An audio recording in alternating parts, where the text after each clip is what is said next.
pass rushing against West Virginia? What do I see in our group? Okay, I think we're doing a good job as a group pushing the pocket. We got to make sure we're right there to maybe make some game-changing plays late in the football game. We got to work to finish and make those plays. We're doing a better job as a group before getting to the quarterback. There's been more and more opportunities in front of us as a competitive group. So keep them fresh, keep them running after the quarterback. But I think there's more left out there for us to go get. Is that typically experience, the finishing? Like you kind of get there and then there's just things you have to learn? Well, I just think as you get going late in the football game, we got to keep our feet instead of lunging for things like that late in the game and make sure those guys do stay fresh. I know it's an experience thing, make sure we do that. And also, give credit to whoever our opponent is on a given week. Those guys at this level do a really good job of keeping their feet alive, doing a good job with us, knocking them to one another, keeping our integrity within as we rush the quarterback. But those things attribute to it. Yesterday we talked with Narduzzi and was talking about how everyone needs to be a little bit more disciplined. The defensive line has been pretty disciplined. What do you attribute that to? Well, I appreciate that. I think there's more to go. Our best ball needs to be in front of us, and I think it is. The kids see where there has been growth, and they see that, and they say thank you. But they know our best ball needs to be in front of us. So I think what you say, what attributes to their growth and where we can grow even faster is their experience. Now the conversations are a little bit shorter this year as far as I see it. I got a coach. I saw what you saw. They know it immediately. We don't get beat with the same thing twice. Do you feel like your defense, that your D-line unit was really worn down in that West Virginia game and impacted that overtime series? No, I think we're in good shape around here, and then we rotate. In every game we played a good number of guys.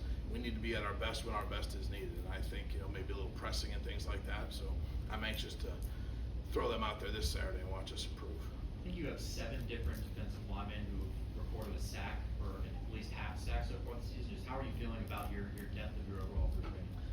They're competitive. They know it every day. So if you work your tail off all winter, all spring, all fall camp, and go out there and practice and cash in, then they should be rewarded for their work as long as they can compete at this level. And that's where they're at. They know it. Go out there, give us your all, and then the next guy can go in. Because we know and the strength of our unit will be the unit.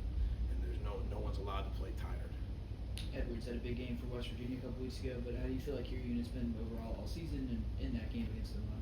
I think that, we had a chance to change the game for us, and for us to be the football team we want to be, the defensive line needs to show up every week and change the line of scrimmage. I think we left some things out there last Saturday. When you say left some things out there, was it like we got a chance to own the line of scrimmage and the run game. The run defense starts on the D line, and that's the way it's got to be. We need to be a dominant force, and that's what the kids want. So that's what we got to work towards and go get done. We lose the football game. Everyone takes accountability, and we got to get this flipped this Saturday.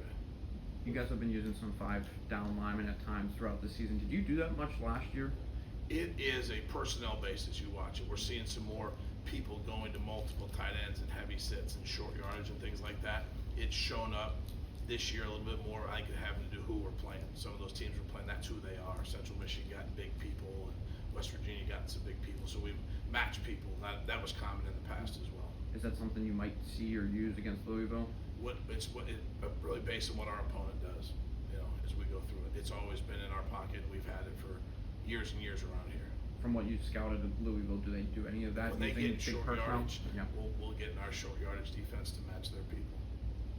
How good has Sean Fitzsimmons been to start this year? What Sean is, what you love about a lot of people in your life, steady. When Coach Bates calls a defense, I know what 55 is going to look like.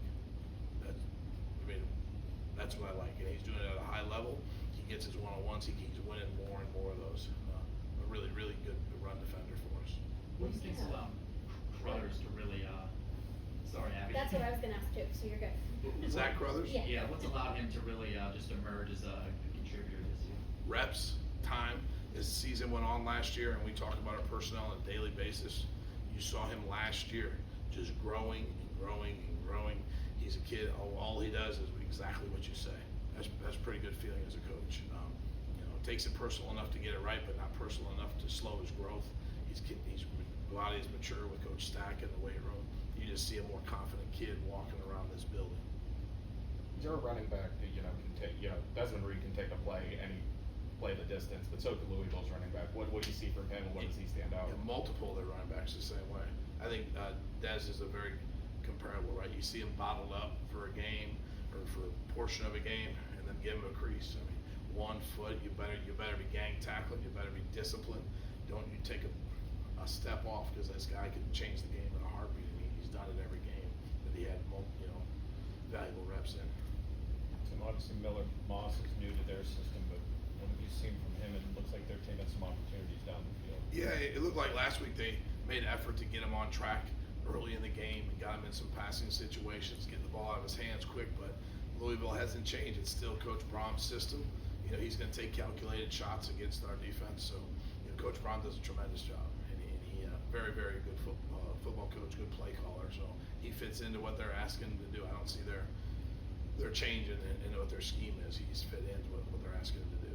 When you go back and watch the film from the past 3 games, what really stands out about how the defensive line is playing? Well, I'm encouraged with the growth, but I'm excited about the best ball being in front of us. The experience is over. We know what we're doing. We know our roles. We've settled into them. I think they're a hungry group right now. We're disappointed what happened last week. We're capable of more. We will do more. Season we've seen Isaiah bump out a little bit, play a little bit of defensive end. I mean, what allows him to do that, be that versatile, and how does that help you guys? Well, if you watch Isaiah Neal, all he does is compete. Just competes all the time. So okay, we got to find a role, more and more roles for this kid. He's a defensive tackle, and most of his reps will come there. But maybe the big personnel groupings will bump him out there because he's gained some weight. He's stout out there on the edge against the run and able to move him around. He's very intelligent. His football intelligence is as high as anybody in the room and maybe on the defense. So he can handle a lot mentally. Really, the kid loves football. Good. Want him on the field. I want more guys competing like him in everything that they do. I think Coach Bates mentioned his football intelligence as well when we talked to him a couple of weeks ago. I mean, is that something that took a big step forward this year, this offseason, or is that always been there? No, I think his experience in seeing things has helped him playing last year. But the kid's smart. I didn't make him smart. He came in smart. He loves football. Do a few more? I got one. Blaine, you talked a lot about Blaine Spires in training camp, Coach did. He's playing with an injured hand. How impressive is it to you, his performance, knowing that he's, technically injured? Well, I think anytime you get a kid later on down the rope in his career, they come through the doors different, and that's Blaine. He's an old man in our room, and he prepares that way. He practices that way. He wants to be out there, and there's no concessions made for the little cast on his hand. He's just fine. I don't pay any attention to it because he doesn't. He doesn't want it that way. I really love being around Blaine every day. I think it's probably natural that after a loss, you kind of just want to get back out there and start playing.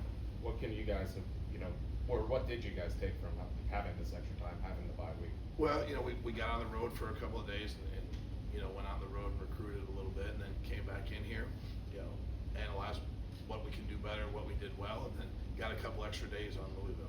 A very, very good football team, particularly with my concern, offensively, a very good football team. Any final? Coach, thank you.